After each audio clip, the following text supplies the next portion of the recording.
хэдэн их найдын төсөв зарцуулж байна. Тэгээд хийж байгаа ажлууд нь ерөөсөө тэгээ одоо сэлбийн голыг л бид нар харахад ерөөсөө маш тодорхой байгаа.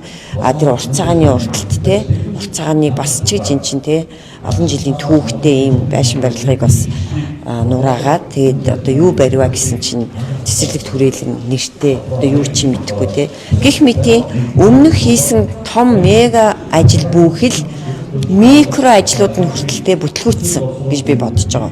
Юу хийдгүйг бол брожур сэлдэг тий. Зүгээр цоошин брожурыг авчраа солиод идэх. Ямар нэг замын төр хугацаанд зогсоолоо штэ. Тэгээд хууль нийцүүлж идэр гэж байгаа юм шиг араас нь энэ өөрөө тэгээд яг шийдсэн шийдэл мөн үү? Үр дүнд хүрч байгаа. Энийг бол шийдсэн шийдэл гэж харахгүй байгаа.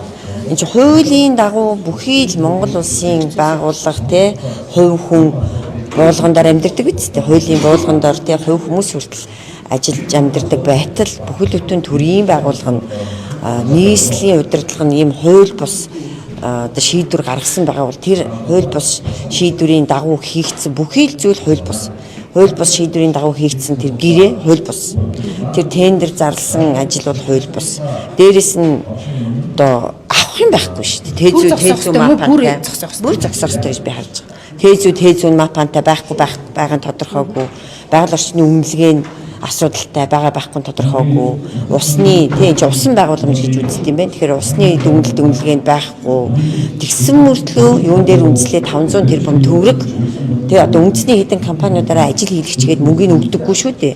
Махаа идэж маяга майждаг шүү дээ. Манай одоо үндэсний компаниуд атал энэ гадны компанид тэгээ юу 500 тэрбумын олгоцсон ч байх шиг тэгээд тэр компани одоо зам тээврийн гүүр барих тийм одоо туршлагагүй компани гэж яах ямар үндслээр тэр компанийг сонгосон гэдэг чинь хүртэл юу маш том асуудал байхгүй юу ганцхан асуудлыг ингээд аваад салгаад үзэхэд асар том асуудал нь шүү дээ тэгэхээр бүхэлдээ энэ асуудал хууль зөрчсөн бүхэлдээ маш ноото мега төслийн ард мега хулгай явж явах магадлал асар өндөр байгаа гэж би дахин хэлмээр байна.